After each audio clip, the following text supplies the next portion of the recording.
talks of David Solomon, podcasts on topics ranging from Jewish history and the Bible to Jewish mysticism, philosophy and thought. To find out about David's talks, books and more, visit davidsolomon.online. And now, here's the lecture. Last week I spoke about 500 to 700, what we call the early Geonic period. And I'm going to cover basically from 700 to 900 this evening. And next week we're going to look at just at the 10th century, at the 900s, because there's so much going on there.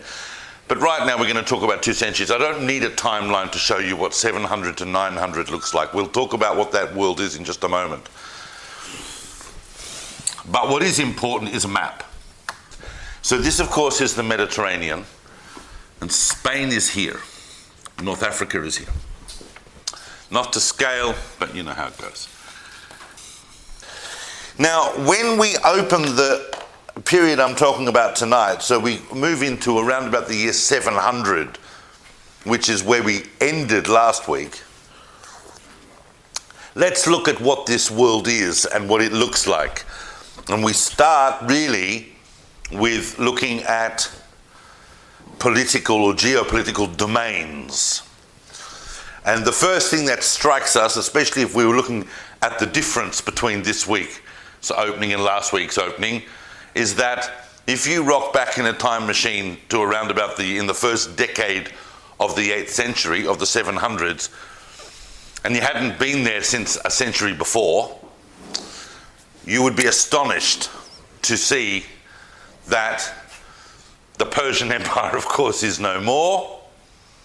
A number of things are no more, and that what rules this entire part of the world is Islam.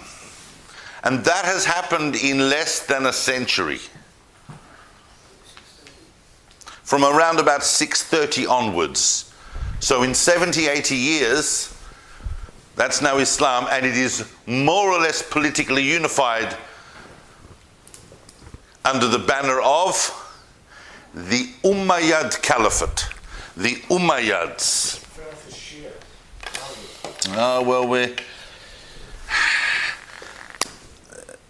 That difference has kind of already a story that has begun and is going to play out. But all the various designations of Islam are combined by the Umayyad, are ruled by the Umayyad Caliphate.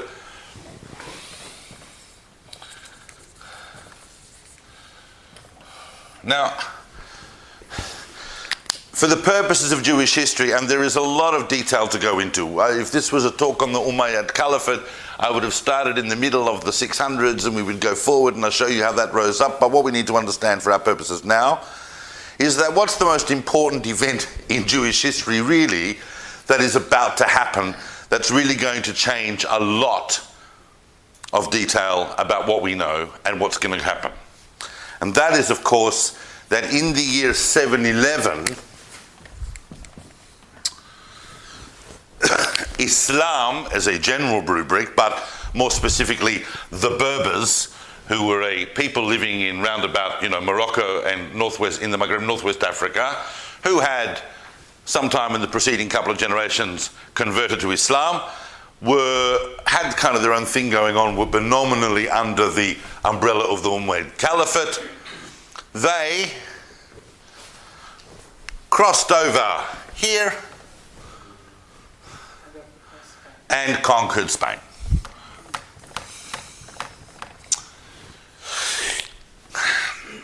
That is, of course, those who want to go into the Moorish conquest of Spain.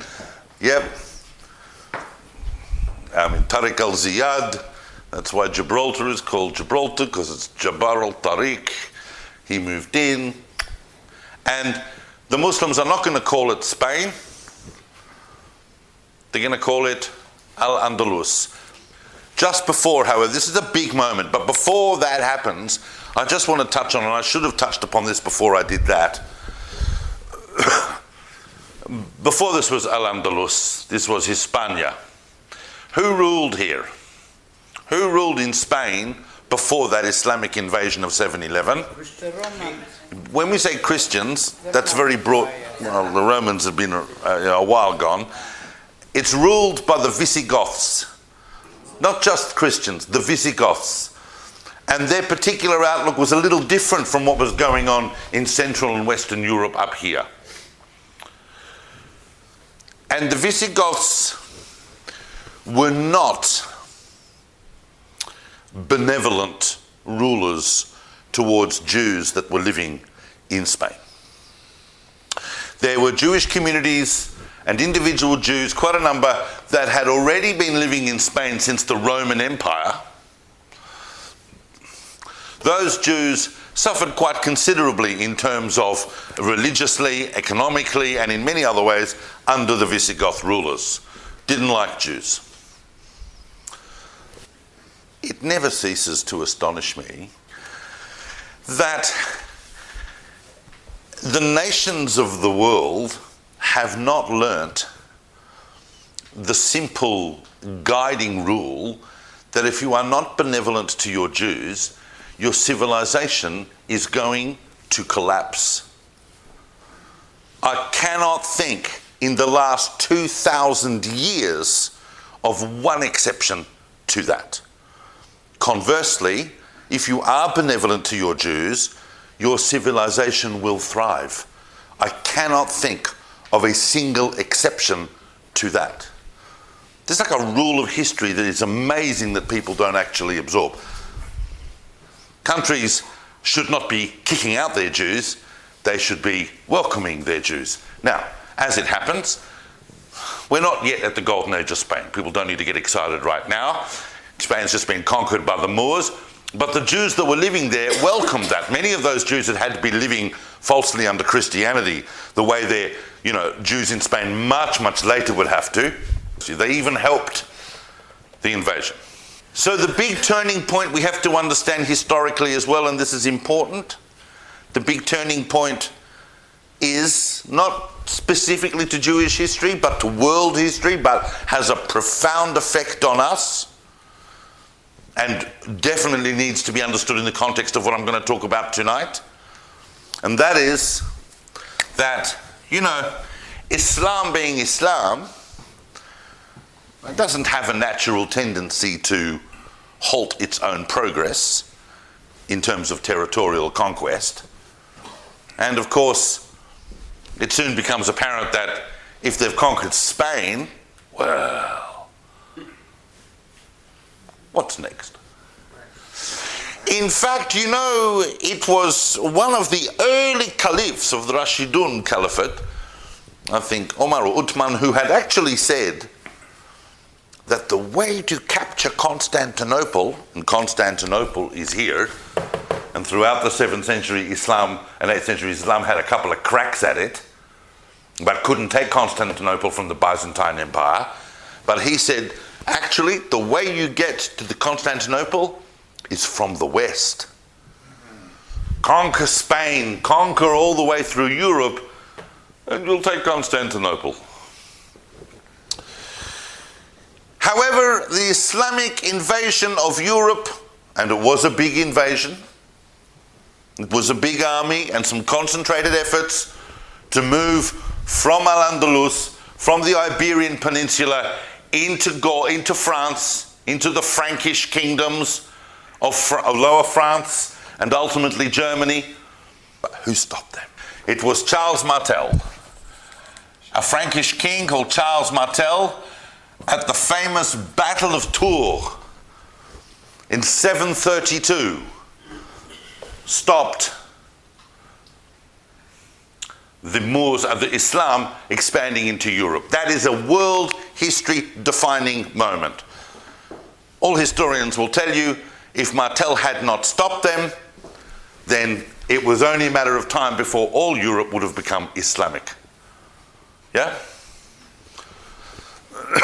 That may sound strange to us, but Hitler, Yimach Shemo, was very annoyed with Charles Martel because he thought that Islam was a much more appropriate religion for the German people than Christianity. History could have gone a very different way. But Charles Martel stopped Islam at the Battle of Tours. That, of course, is why he's Charlemagne's grandfather. And we're going to see that, the rise of not just the Frankish kingdoms, but the rise of the Frankish Empire. Because if you stop Islam invading Europe, Europe owes you. And that's why that Frankish kingdom is going to go on to become a huge empire that we're going to look at in a second. But we need to go back to Babylonia. Now, for the next few minutes, I need to talk about what's going on in the Islamic world. And some of you are going to sit here and going, why would I need to know about internal revolutions in the Islamic world? What's that got to do with me and Jewish history? Well, for one, it's got to do with world history, and anything to do with world history has to do with Jewish history. But secondly, let me ask you this question. Do you think it's possible to have a proper understanding of Jewish history of, say, the 20th century without being aware of events like the Cold War? Do you think that's possible? No. Like World War I. These events that happen on the world stage are crucially impactful on Jewish history. So we're going to spend some minutes looking at what happens inside the Umayyad Caliphate, because by the time we get to the middle of the 700s, and I'm still really only backgrounding some of the things we're going to really be focusing on tonight, but as soon as we talk about the middle of the 700s, there is a revolution. And the Umayyad Caliphate collapses and is vanquished and is gone, replaced by a new caliphate and a new dynasty and a new ideology. It's not simply a blood feud or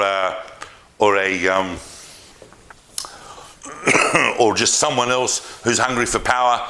This was an ideological shift, and that's why we call the Abbasid Caliphate the Abbasid Revolution.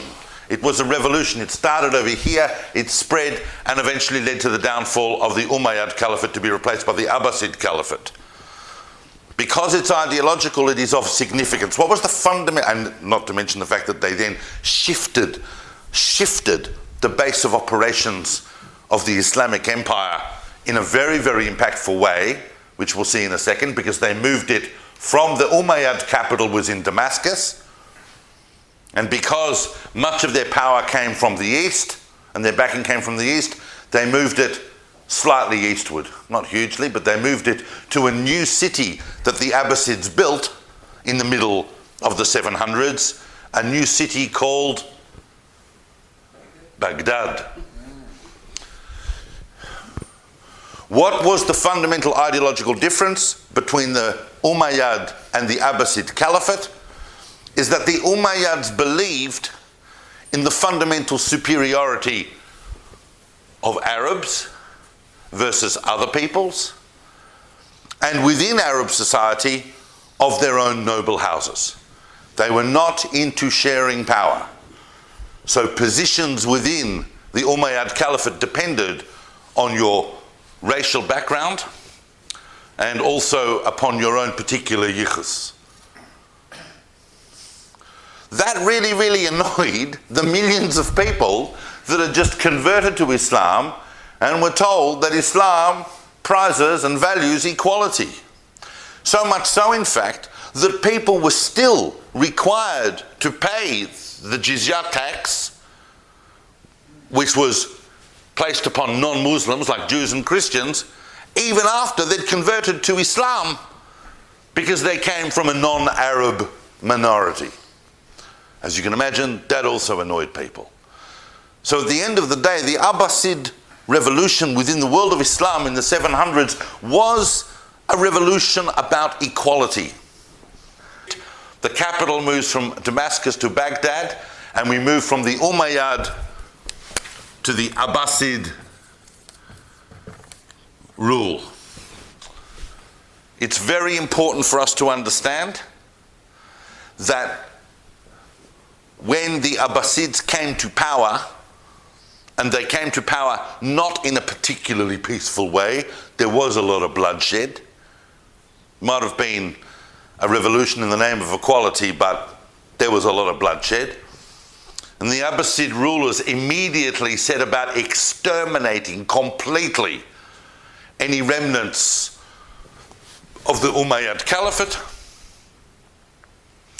which is why the last surviving individual of that Umayyad Caliphate, a prince called Abd al-Rahman, makes his way secretly, just him and a companion, one of the great legendary journeys, all the way across North Africa, hiding all of the time, and eventually into Andalus, into Spain, where he set up an Umayyad emirate that is going over the next couple of centuries to become a restored Umayyad Caliphate from Spain.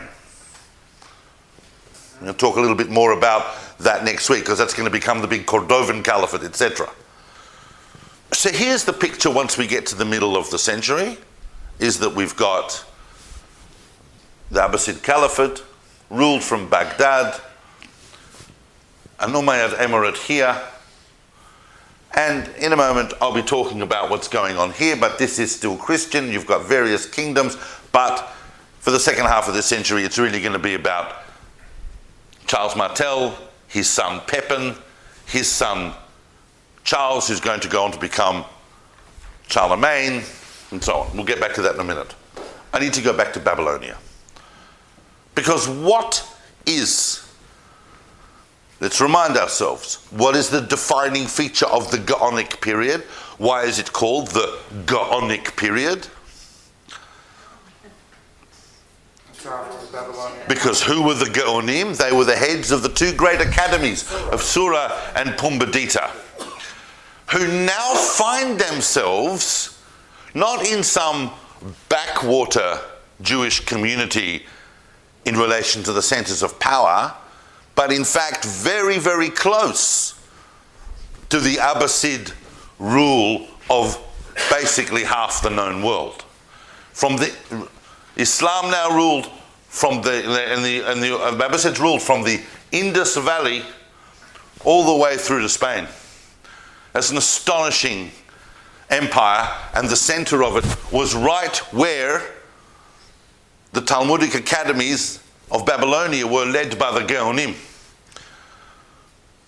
Now, the Abbasids kind of were, for the most part, tolerant towards Jews, and they relied on cordial and good relations with the leaders of the Jewish community, notably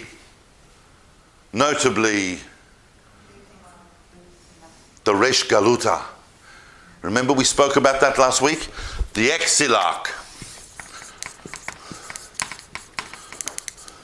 The Geonim were intellectual and spiritual heads, but the Resh Galuta, the head of the exile, was the political leader. That's as they had dealt with Persian emperors before. Now they were dealing, and just as they had dealt with the Umayyad Caliphate, now they're dealing with the Abbasid Caliphate. They're the ones, the exiles, the ones who've got money. Well, some of them have, but yeah, they got prestige, they got backing. Even if they don't have their own money, they'll have someone's money. The important thing to understand also about the Abbasid revolution and its impact is that we're now kind of focusing on, look, it's not yet a full-blown Renaissance, okay? But there is a kind of increased focus on the potential and abilities of individuals. If you fight a revolution in the name of equality because everyone is equal, then everyone is an everyone. People can now get positions in government and in trade and in the military and in other areas based on their merits more.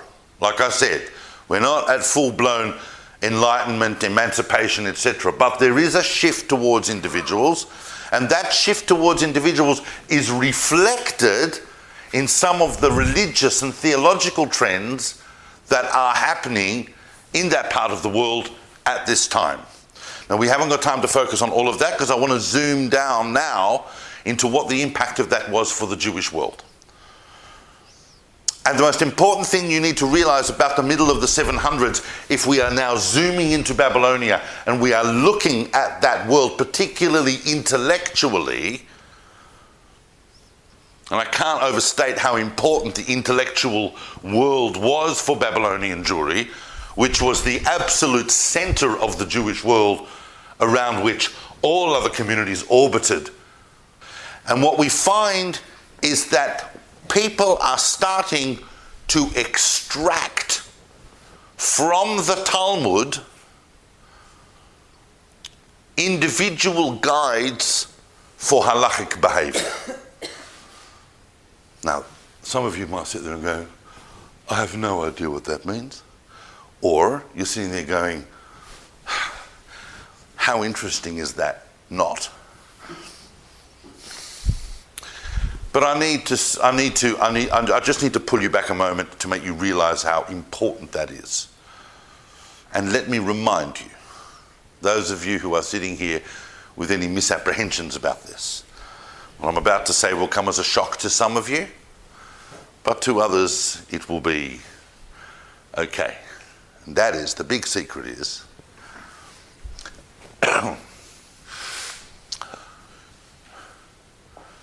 Judaism didn't always look like it does today.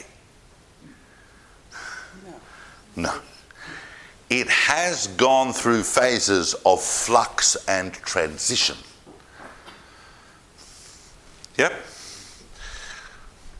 The problem with the Talmud as your primary oceanic text by which you derive some kind of guidance for life is that it is incredibly enormous and it doesn't give you any conclusions. And it's really, really difficult to study. And it's really, really hard to understand. And the whole intellectual activity of the academies of Babylonia were trying to understand this text and to transmit it to the next generation.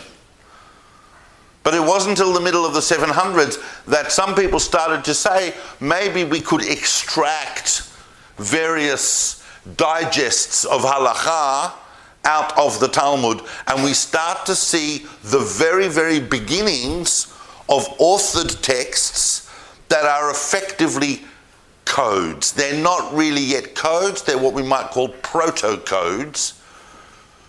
One very interesting one, which is probably the first authored text after the Talmud in Jewish history, is a book called the Sheiltot, written by Rav Achai Gaon, who was passed over as the Gaon of Pumbedita and therefore bogged off to the land of Israel, and wrote the Sheiltot. And the Sheiltot is a very creative book which has no kind of previous template by which to do this, but takes the weekly Torah readings from the synagogue and elaborates on them, citing and usually focusing on one particular law, and then elaborating on what the details of that law would be, and that law would be a theme of that particular week's reading. Now, well, for example, right, I think in one of the Torah reading that deals with the marriage of Isaac, so he would spend that particular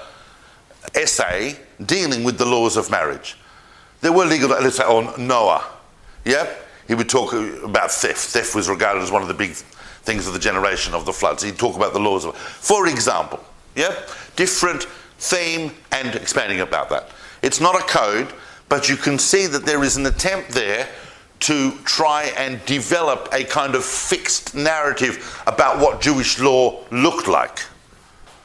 No one outside the Geonim of Babylonia and their immediate students, no one was really sure. There are no books, and not even copies of the Talmud. And then we get a figure like Yehudai Gaon, one of the most famous and biggest Geonim of the 8th century, that you may not necessarily come across unless you're in this talk that was dealing at this level of detail. But Yehudai Gaon is the Gaon of Surah, According to some sources, he was blind, which makes it more amazing. But he extracted from the Talmud a text called halachic decisions. And it dealt with a range of topics, and it just brought from the Talmud whatever opinion he thought was the actual decision, but basically breaking it down for you according to how things are done and how things are lived. He was followed by another important figure in the middle of the 700s called Shimon Kayara, who never actually became a Gaon, who wrote a book called Halachot Gedolot, the big halachot. Now, scholars are not entirely sure what came first, the halachot pesukot or the halachot gedolot, and they're not 1,000% sure either which of these two wrote which. But the general opinion is that the pesukot was written by Yehudai Gaon and expanded upon by Shimon Kayara, but it's possible that pesukot was actually a condensation of the halachot gedolot that had already been written into a shorter form. We're not, remember what I said at the beginning of last week's talk. When we deal with the Geonic, in many cases we're peering through the mists of time. But what important thing to take from here is that we can start to see some attempt to codify Jewish law and Jewish practice for individuals. And because people were asking for these things. Now, I don't talk about anything that's not important, and we're going to come back to these and we're going to look at them. But for now, we're going to talk about things that are happening in the middle of the 700s. And I want everything I'm about to talk about now, I want you to understand in the light of what I've just discussed. In one of the most astounding and important episodes for us to understand in the middle of the 700s is the story of, and once again, we're peering through the mists of time, is the story of a figure that we know as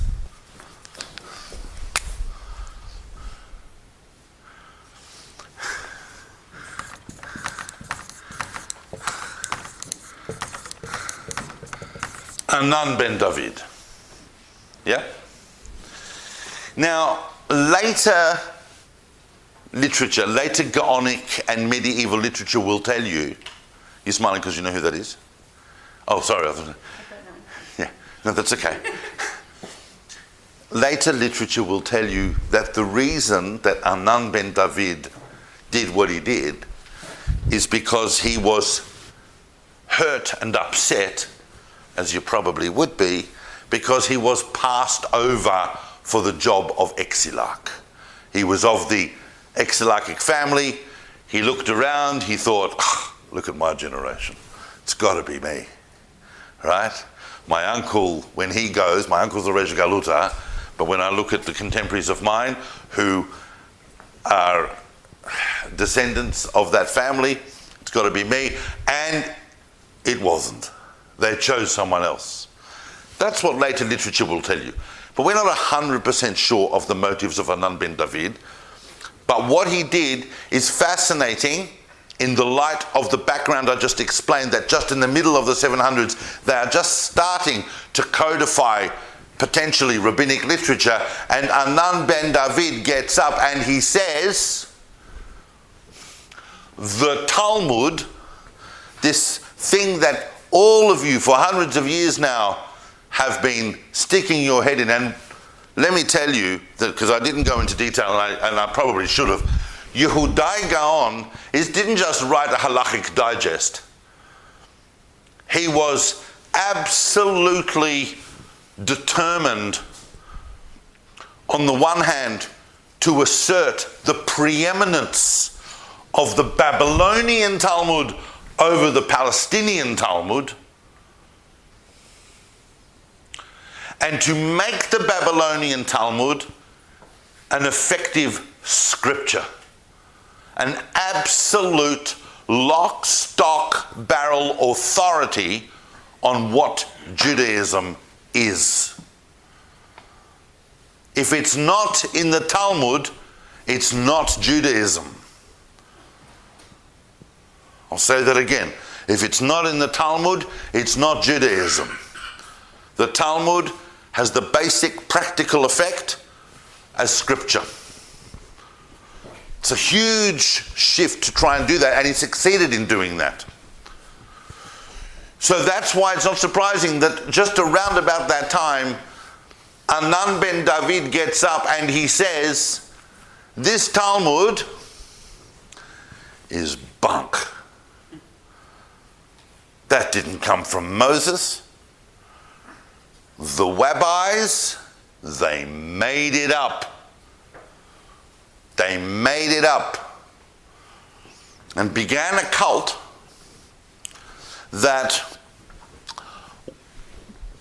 either directly or indirectly, and scholars are still, the jury is out on exactly what the story is of the direct influence, but there's no question that Anan ben David was the progenitor of an entire movement in the Jewish world that was anti-Talmudic and anti-rabbinic and spread extensively, so that by the time of the end of the Geonic period, this movement is going to comprise estimates between 10 to 20% of the entire Jewish population of the world were Karaite. Attraction. Why do people get drawn to it? Because in a way, On the one hand, the Islamic background of literal reading, literally the Quran, was a very influential dogma on how texts are to be approached. It is a much more equalizing way of looking at the Bible, because at the end of the day, I don't need to be a scholar or ask the opinion of a scholar about what God said to me. I just look at the Bible. It's the same thing, kind of different, but in some ways similar with the whole Protestant Revolution regarding scripture that happened in the 16th century in Europe. Massive movement, which we will come back to, and especially next week I'll be talking about the Carol. We need to understand Anan ben David is a very, very important shift. And the other interesting thing, if we're talking about topics of history and we're still on the 700s, is that we need to talk about this topic. I will talk more about this topic next week, but I just want to highlight it in its place, and that is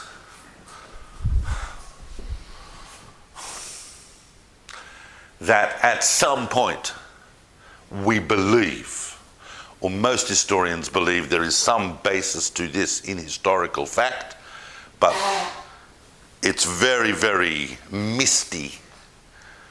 But we understand that at some point in the middle of the 700s, a kingdom sitting on the border of the Islamic world here converts to Judaism. They, of course, are the Khazars. Now, there are a number of different historical artifacts that have given us to understand about the existence of the Khazars. But the basic story comes to us in two forms. One is the famous letter to Hasdai ibn Shaprut, which we are going to discuss next week. Hasdai ibn Shaprut is not here this week, he's here next week. And he was sent a letter by the Khazars. And then, in the beginning of the 20th century, Solomon Schechter found in the Cairo Geniza what's now known as the Schechter letter, which was a letter apparently from the Khazars addressed to someone, we're not sure, but it's in the Cairo Geniza. It's very old, slightly different story about what's going on. We know, of course, because Yehuda Halevi, the 12th century poet, not just a street in Tel Aviv, but a 12th century poet, famously wrote his book, The Kuzari, based on the legendary story of King Bulan, who invited the clerics of various faith systems to argue the benefits of their religion in front of him, and he chose Judaism. Not a bad choice if you are wedged between the Christian and the Islamic worlds. Not a bad choice. Other versions tell us that there was a chap called Yitzhak Sangari, very mystical figure, who was deeply involved in the conversion of the king of the Khazars. But we understand broad terms that if this thing existed, and according to others they were in touch with rabbis in Babylonia who talk about them a bit, if it existed, it lasted for the next 2.5 to 3 centuries. But it's an important topic in Jewish history, and I raise it even though there are some contemporary historians and scholars who now believe that the whole thing, lo haya v'lo nivra, it never happened. It's all one great big phantasmagation of the medieval sort. But there are enough historians who believe that the evidence points to the existence of some kind of quasi-Judaic entity. So we arrive there at around about the year 800, and as soon as we say the year 800, it immediately makes us realize that, as interesting as the Khazars are, we have to shift our attention to Europe. Let me take out the words Umayyad and Abbasid there, because that's going to be confusing, because I'm talking now about Europe, Western Europe, France, Germany. And what we find has been happening in the last few decades is that through the efforts of Charles Martel and his son Pepin and his son Charles, as I said earlier, that they have gone from just a Frankish kingdom to a Frankish empire that is now, by the year 800, in a position to control France, what is today France, Germany, and Italy. And that is why, in the year 800, Charles, the grandson of Charles Martel, who we know as Charlemagne, because that just means Charles Magnus, is crowned in Aachen, in Germany, as the first Holy Roman Emperor. All of Europe, Western Europe, is now unified. That's what the whole thing about the euro and all of that is. A unified Europe. They create a unified Europe under one Christian ruler over all, the Holy Roman Emperor of the Holy Roman Empire. Not the Roman Empire, but a new version of it called the Holy Roman Empire, united not merely politically, but religiously as well. This is a Christian empire, and it has a pope, because we're now aligning ourselves. Byzantium's still going, but now Europe has become fully Christian. Our spiritual leader is the Pope in Rome, and our temporal ruler is Charlemagne, the Holy Roman Emperor. Now,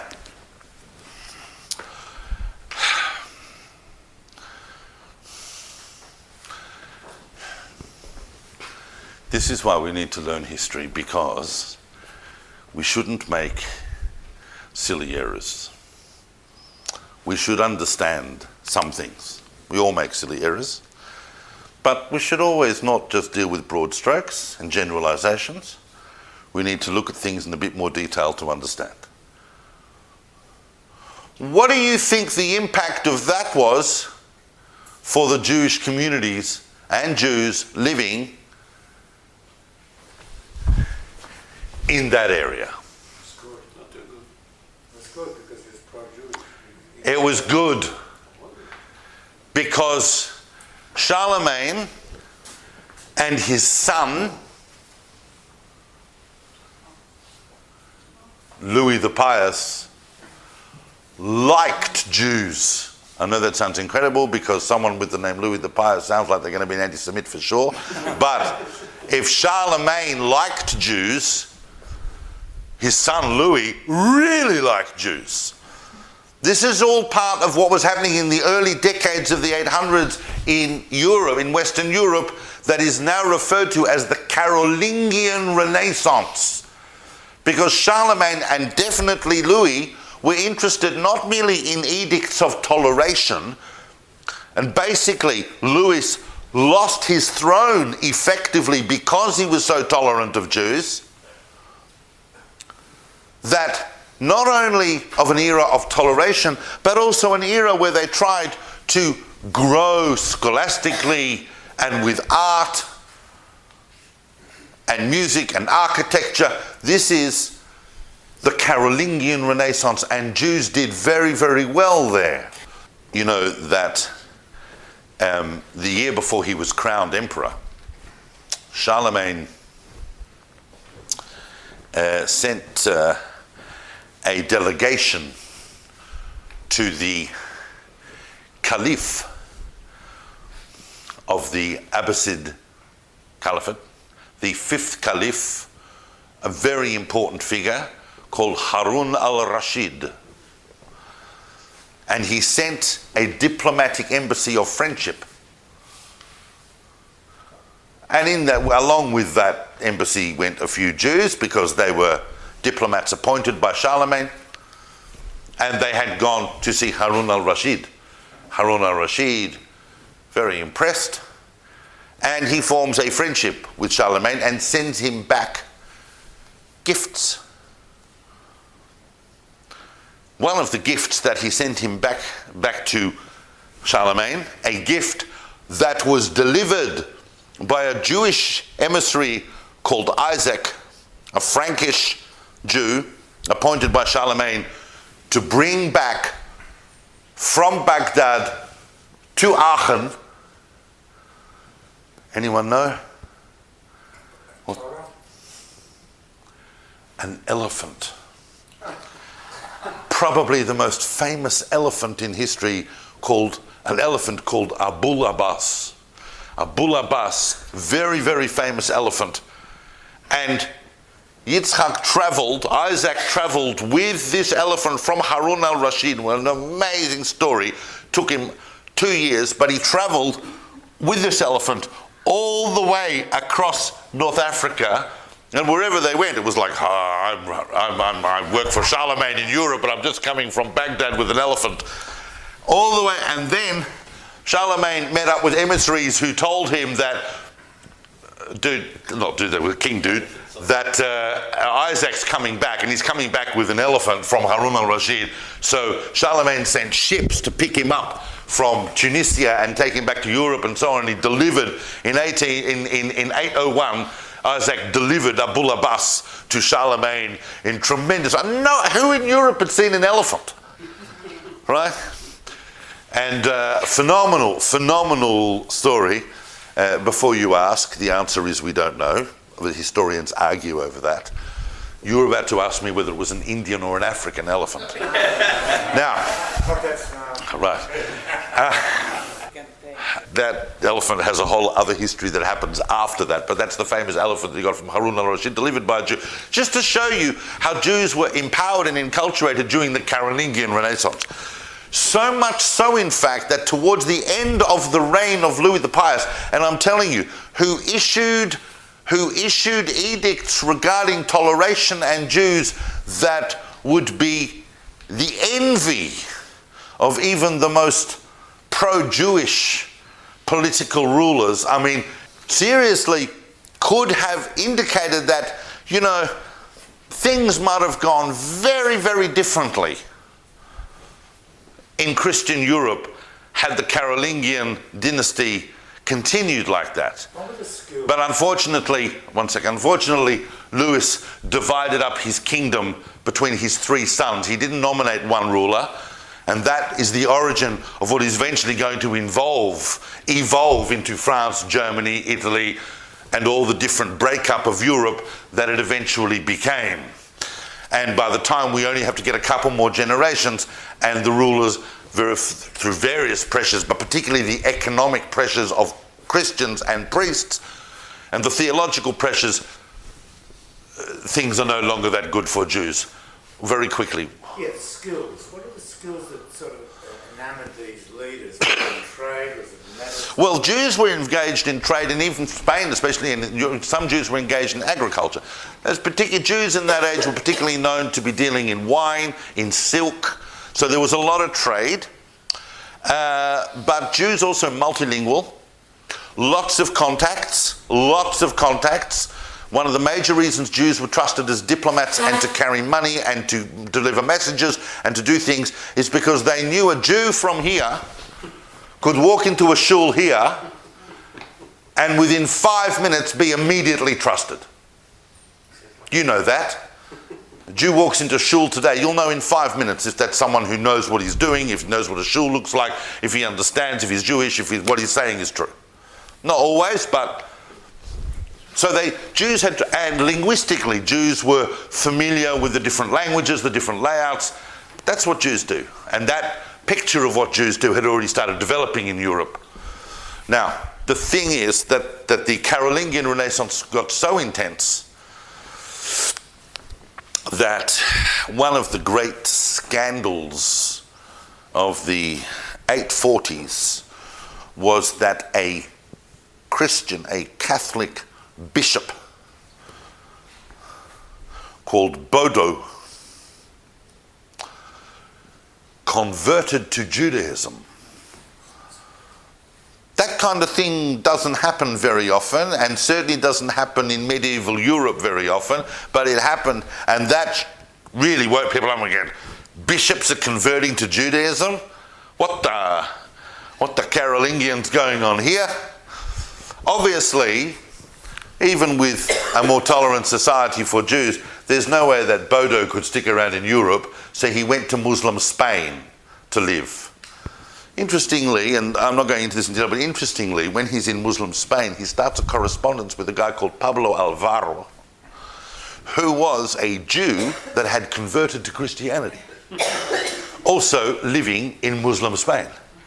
So their correspondence is fascinating. They're each trying to convince each other of who's made the bigger mistake. It does sound like a joke coming out of it, but fascinating. Fascinating. Pablo Alvaro. Now, I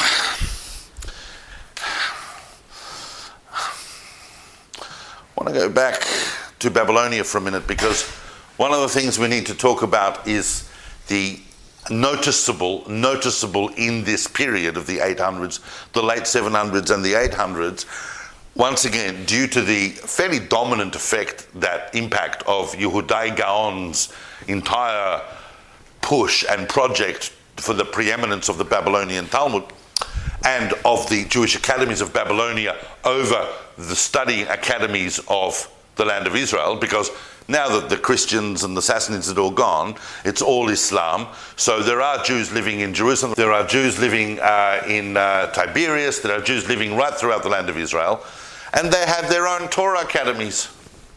One of the few things that Babylonian Jewry allowed the rabbis of Palestine to do was to set the calendar, but apart from that, only because that was traditional, but apart from that, they regarded Judaism as it was taught in Palestine as distinctly inferior. Those tensions actually became quite acute. We're going to look at how some of them actually developed into full-blown rifts in next week's talk. But there is a letter that is sent in the early 800s from Babylonia, a famous letter. We're not even entirely sure whether it was sent to the land of Israel itself or whether it was sent to communities over here in Kairouan and so on about the land of Israel, because until all of these communities somehow still felt within the domain of the land of Israel rather than Babylonia. And a scholar called... Some of these people have such cool names.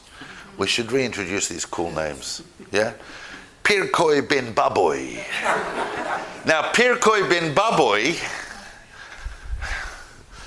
Pirkoi is actually a Persian name. Pirkoi ben Baboy wrote a letter and a whole essay slamming Palestinian Jewish practices. They're all Amaratzim, he says. And do you know why they're all Amaratzim? Do you know why they're all ignoramuses? Because they don't have the true tradition.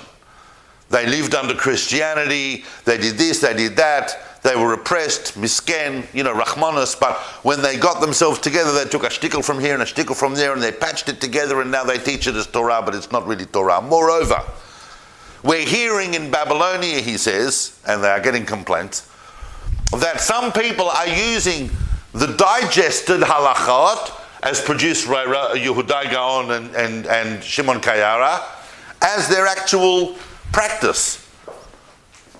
You should know that you can't do that. The people you should be listening to, the only people you should be listening to, are the rabbis in Babylonia who are studying the Talmud. And then he has a massive attack on Palestinian customs. Therefore, we start to see the alignment by communities under Babylonia to standardize, as much as possible, what Judaism actually is. One of the distinct features of Palestinian Jewry was that their cycle of the reading of the Torah was not yearly, but triennial. They read the Torah and went through it every 3 years. In Babylonia, they went through it in a year, according to the weekly portions we now have. Interestingly enough, the reform movement of the 20th century, in some places, has gone back to triennial reading. Yep. Another example, second day Rosh Hashanah. 2 days Rosh Hashanah in the land of Israel. That shows a pretty clear example of, Babylon speaks, we follow. So, that's an interesting feature. The tensions between Babylonia and the land of Israel, I'm laying the background of because they're going to come back next week in the 900s. And as if all those intellectual and different threats weren't enough, and they're only going to get greater, because next week, when we talk about the greatest of all the Geonim, he's going to be dealing with all of this, the guys whose figure just towers over the Geonic period. We're not there yet. He's going to be dealing with all of these issues. But something else happens. We've seen attacks on rabbinic authority from the Karaites. We've seen attacks from the land of Israel. We've seen who knows what Pirkei ben Babui would say if he came along today and saw the practices and customs of the Ashkenazic Jews of Melbourne. He'd be totally alarmed. Totally alarmed. He'd completely lose his banana. No, Cholent is a great example, because Cholent is actually a rabbinic thing in response to the Karaites. I'm very glad you said that. The Karaites actually argued that you can't light fire on Shabbat, but we're not onto the Karaites. I'll talk about Anan ben David, and so the rabbis insisted that you actually eat a hot meal on Shabbat lunch to show that you can keep food on a heat source that is lit before Shabbat. Not that you can't light it on Shabbat, but if it's lit and prepared before Shabbat, you can use it as a heat source. As if that's not enough. A guy who we know through history as Chivi al-Balchi, cool name again, or either Chivi al-Balchi or Hiwi of Balch. Balch is in Afghanistan, which had a sizable Jewish community, and Chiwi al-Balchi writes a book or a pamphlet that is going to go on to also be quite an influential document, because he writes 200, and what he calls 200 unanswerable questions on the Bible. This is an astonishingly new phenomenon. People like to think that biblical criticism and skepticism is a product of the post-Enlightenment. It's a product of the 18th, 19th and 20th centuries. But already in the 9th century, Chiwi al-Balchi is writing these books and actually starts getting a whole lot of followers and has to... But these are questions not on interpretation by any particular rabbinic school. This is not against the Karaites or the rabbis in their interpretations. They are strictly about the Bible itself. Obviously, responses to Chiwi al-Balchi are one of the few cases we see in Geonic times where the rabbis and the Karaites banded together to respond to these challenges and accusations against the Bible. Now, unfortunately, we don't have his book anymore. The only parts of his book that we have, and I wish we did, it would be fantastic if we did, the only parts that we have are questions that are quoted in the literature of later writers who are talking about how this question was asked by Chiwi of Balchi.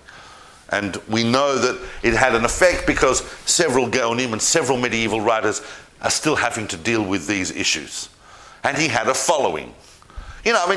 Questions. You know, why did God do this? And why is that? And why doesn't God stay in heaven? And what's he got to do? You know, the sort of things that, you know, if you took a bottle of vodka and you sat at the back of a shul one day and you said to yourself, I'm going to ask 200 unanswerable questions on the Bible, that's what you'd come up with. Anyone can do it.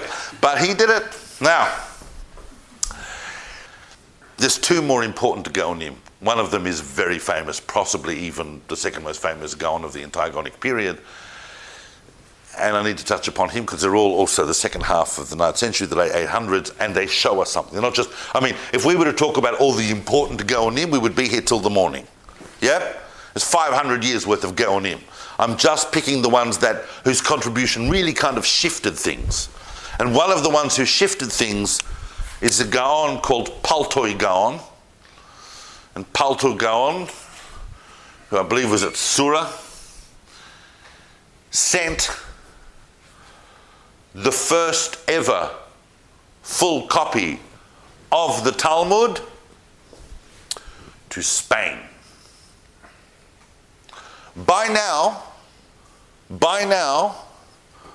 under the Umayyad Caliphate, or emirate that's going to become a caliphate, the Jews of Spain are just starting to flex their intellectual muscle and curiosity, and bearing in mind also, it's extremely interesting that when we talk about the 800s, because we have a Jew-tolerant empire here, we have a Jew-tolerant empire here because under people like Harun al-Rashid starts an institute called the Bet al-Hakim, the wise house, the house of the wise, the library, the great library of Baghdad. Yep, these amazing treasures of wisdom. That's when people really started translating the classics of Greek philosophy and thought and science into Arabic. All of that's done in the golden age of the Abbasids under people like Harun al-Rashid.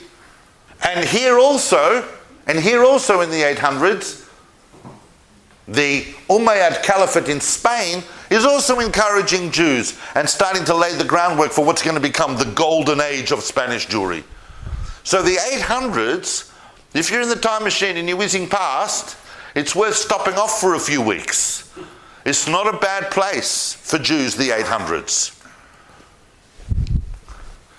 But they're starting to go, well, wait a minute.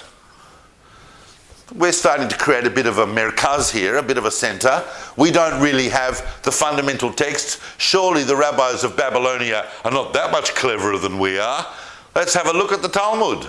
All we've got, they complain to Paltoi, are the digests. We've got people running around with bizarre Palestinian customs, and people are quoting these digests and going, there's your Torah.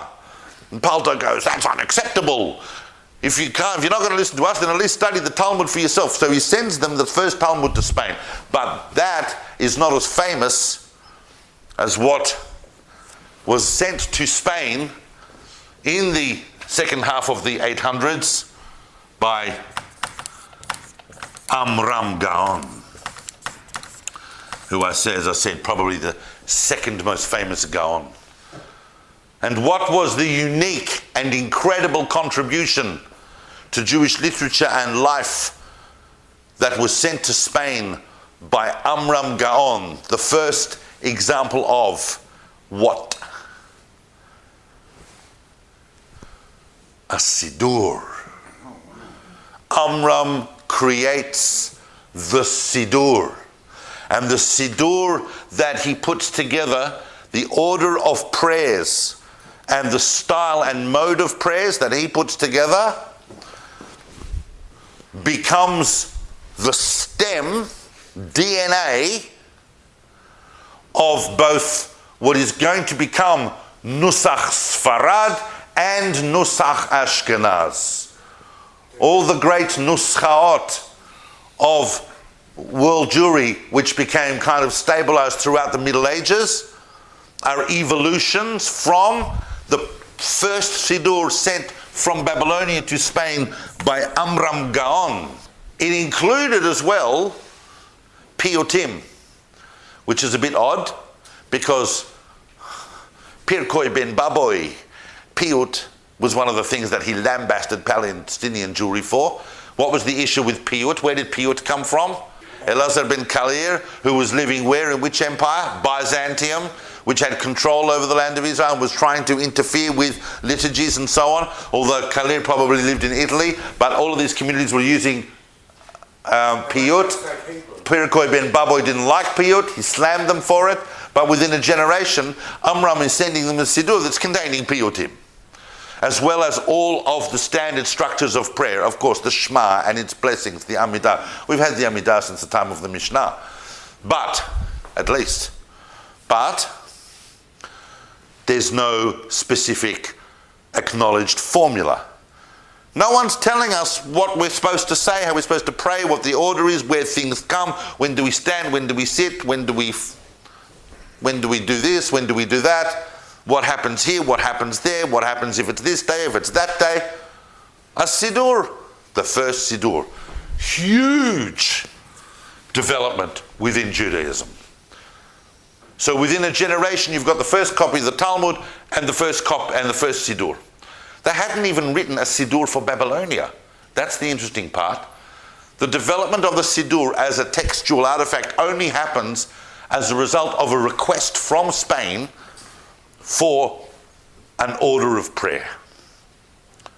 That's a classic example of what the Geonim were doing in relation to communities of the diaspora right throughout the Jewish world. The Geonim are creating the fundamental infrastructure of Jewish communities, the fundamental institutions, whether that's the Siddur, the Haggadah, the calendar, aspects of communal life, Chevra Kadisha, communal supervision of Kashrut, all of these things are created in the Geonic period as a result of the demands upon them from communities all around the Jewish world. I mean, even in the times of the Mishnah, people who were leading services generally did it by heart. That's what it meant, that you had to be someone who knew how to lead the service.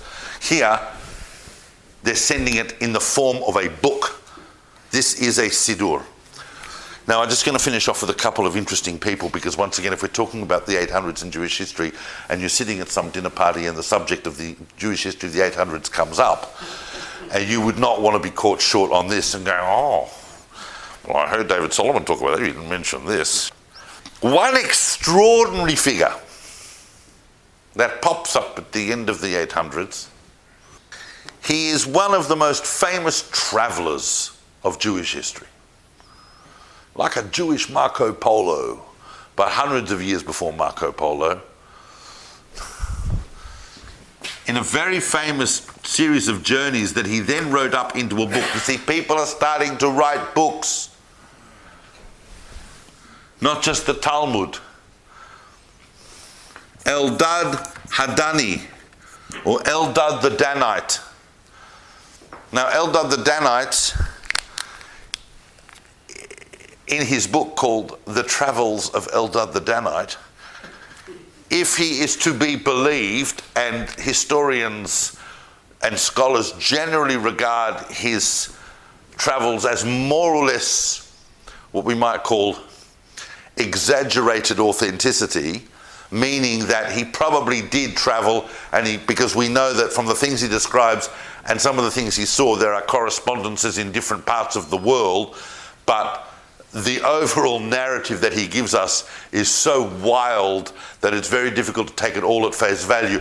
But he basically went all the way down into Africa, all the way into Asia, maybe even as far as China and India. He came back, he went everywhere. And you only have to open up the first chapter of his book to get a sense of what it's like, because many of the things written by, and of course, in those travels, he's meeting Jewish communities, and because in the Middle Ages they took every word he said as absolutely true, there are halachic discussions in Babylonia about whether the communities he visited are doing the right thing or not. But in his very first chapter, just to give you a taste, anybody read Eldad Hadani? No. You should read Eldad Hadani. It's a ripper read, because many of the things that happen there actually become kind of staple tropes of later travel literature. In his first chapter, Eldad Hadani and his traveling companion are shipwrecked and are washed up on the shore of Africa, and captured by a tribe of cannibals who eat his friend straight away because he was fat. But because Eldad was skinny, they put him in a special hut to fatten him up. And when they were just about to eat him, he was rescued by some other invading tribe that then took him somewhere else until he got ransomed by a Jewish community. And that's the pace, and that's how it goes. It's just wild. But nevertheless, we believe there is some basis to his travels because of the way that he describes things and the things he talks about. He is an extraordinary traveller and tells us a lot about that world. Trouble is, we're not entirely sure which parts are just blatant exaggeration. And I mean, he talks about, and once again, he talks about a Jewish kingdom somewhere here. So people go, oh, the Khazars, except what he describes is actually people who regard themselves as the lost 10 tribes. So he's got actually, the tribes of Manasseh and Asher. So he describes them as tribes. He himself is a Danite. Now we know generally that we haven't really known, unless you're a Kohen and a descendant of Aaron or a Levi, we don't really know our tribes since basically the end of the first temple. So for the last 2,500 years we have, but no, he's got no problem. I'm a Danite, that guy was from Asher, that guy's from Shimon, that's it, they're living, the Reubenites are living there.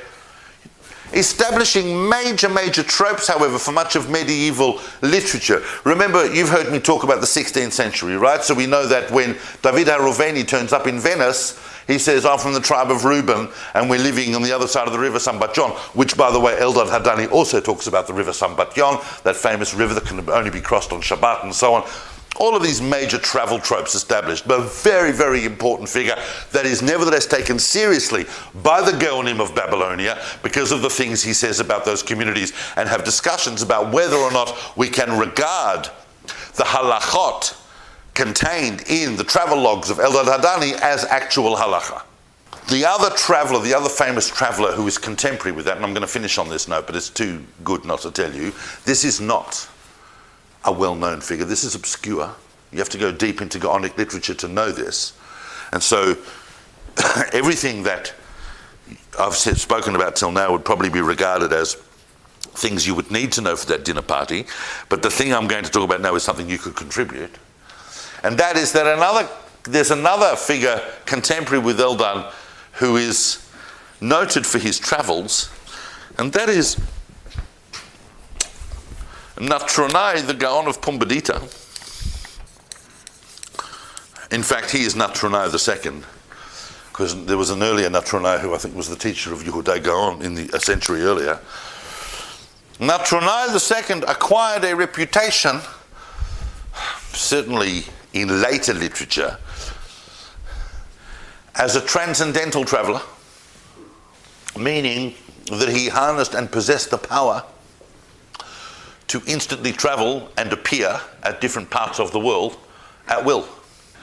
And we know that because he was in Babylonia, and then suddenly, on a Wednesday, would appear in France, in Narbonne. By the way, those of you who go into the period of the Jewish connections with the Carolingian dynasty will find that a figure called Machir of Narbonne, a Jewish fellow of the community of Narbonne, was very close to the Carolingians. But Natronai Gaon would appear there for a few days at a time, teach the people Torah, and then he'd be back in Babylonia being, the Gaon. Now, one of the later Gaonim, Rav Hai Gaon, writes about this, a century and a half later, writes about this and goes, I don't think so. That's impossible. Remember, the Gaonim were rationalists for the most part. They weren't Uga Buga. They're into science, just like the Abbasid Muslims were. Into science, rationality, logicalness. That's what's going to give rise to the merger of science and philosophy and Torah that we're going to see in the succeeding centuries. Rav Hai Gaon goes, I don't think so.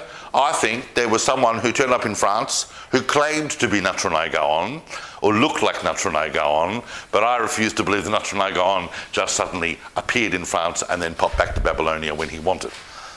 These are two different types. What is it telling us about this world? If we're talking about travellers, we're talking about, in a sense, an expanding but unified consciousness of the Jewish world. No longer are we just dealing in isolated communities. There is a sense of connection. It might take months and months to go across that world, and it might still be dangerous, and it might be all sorts of things, but I am aware that there is a fundamental connection. I know I'm sitting here, and guys here are praying from the same Siddur. Yeah? And people here are connected to Jews back here. So there is a growing connection that's going to be very, very important moving forward. I have here some notes, and I just want to make sure that we kind of, we kind of more or less did cover these things. Oh, yeah. Just bear with me. I finished a minute early, so just give me this one thing I'm seeing on the notes I didn't cover, because you'll look at the notes and you'll go, what was that? Remember I spoke about Anan ben David? So it's actually interesting, and I should have gone to this in some detail, and I'm sorry. Give me 1 minute and I'm going to this in a bit more detail. Anan ben David, when he rejected the authority of the rabbis of Babylonia, he's not Spinoza. He's not living in Amsterdam in the 17th century where he can go up yours to the Jewish community and just go and do his own thing, He's not some liberal academic professor at Harvard in the middle of the 20th century who says, I've decided the rabbis are talking nonsense. He's living in the Abbasid Caliphate in the 700s. What do you think is going to happen to him if he rejects the authority of the Resh Galuta and the Geonim? He's going to be arrested, and he's going to be imprisoned, and he's going to be trialed, and if he's found guilty, he's going to die. Now, he's going to be executed. There's no toleration. The Jews are tolerated, and they're required to keep their own house in order. To disobey the Resh Galuta is to disobey the Caliph, because the Resh Galuta's responsibility is to administer the rule of the Caliph. On behalf of the Caliph, 2 Jews. That's how it worked with minorities in the Abbasid Empire, Caliphate. So Anan ben David is in jail.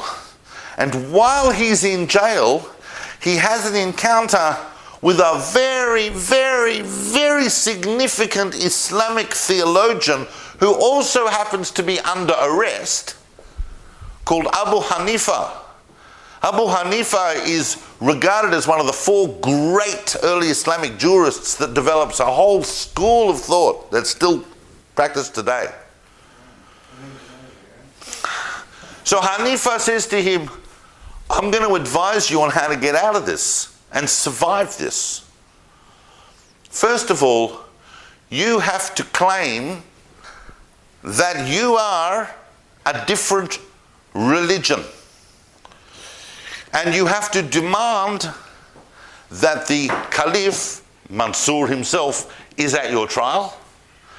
And you have to prepare yourself to argue against why your interpretation of the Bible is a completely different religious stream from the rabbinic interpretation. Anan ben David says, I can do that. And that is in fact what he does. This incredible encounter that Anan ben David has with Abu Hanifa saves Anan ben David's life, but is really the core of the beginning of the whole Karaite movement. The Karaites saw themselves as the real Jews because their interpretation of the Bible was more authentic. And it wasn't a case of, we're just a reformed department of Orthodox Judaism. Slightly different from how it went in the 20th century. Next week we will be talking about, we'll just deal with 1 century, we're talking about a lot of issues. So thank you for listening to all that.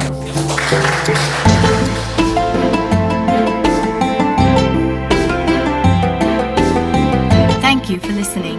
To To find out more about David Solomon's books, recordings and classes, or to support his work and teachings for just a few dollars a month, visit davidsolomon.online.